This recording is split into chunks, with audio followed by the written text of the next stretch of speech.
হ্যাঁ বন্ধুরা, যে থাম্বনেল দেখেছেন ঠিক দেখেছেন।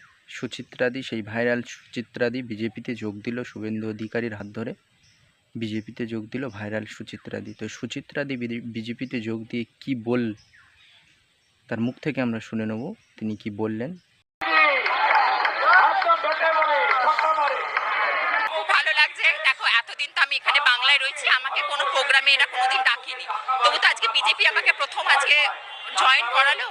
আজকে এই সরকারে এত বছর 7 বছর আমি ছিলাম, কোনোদিন আমাকে ডাকিনি এরা কোনোদিন, কিন্তু আজকে প্রথম বিজেপি এলো। বিজেপি কিন্তু আমাকে প্রথম ডাকলো।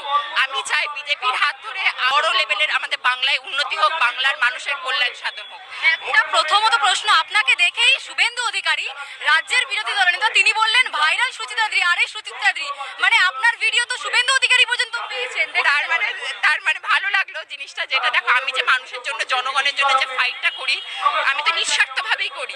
আর তো লিডাররাই তারা নিঃস্বার্থভাবে পরবর্তীকালে কাজ করবে এবং আমাদের বাংলাকে আরো ভালো একটা সুন্দর বাংলা, অ্যাটলিস্ট এই চুরি দুর্নীতি থেকে অ্যাটলিস্ট মুক্ত করবে। বিজেপিতে যোগদানের আগে আপনি তৃণমূলের এই যে অভিনেত্রী যারা সাংসদ রয়েছেন তাদের বিভিন্ন বিষয়ে আপনি পর্দাফাঁস করেছেন, আরো বেলাগাম ভাবে পর্দাফাঁস করেছেন। দেখুন, পর্দাফাঁস যা পারি করি, কিন্তু যখন আমি রিপ্রেজেন্ট, তিনি বললেন তাকে এতদিনে কোনো রাজনৈতিক দল তাকে ডাকেনি, বিজেপি তাকে ফার্স্টে দেখেছে। ও নিঃস্বার্থভাবে জনগণের কাজ করে যান।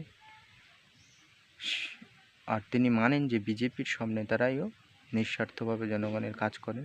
তাই তিনি রাজনীতিতে, বিজেপির হাত ধরে রাজনীতিতে নামলেন এবং তিনি কাজও করে যাবেন মানুষ, এমনটাই বলছেন ভাইরাল সেই সুচিত্রাদি।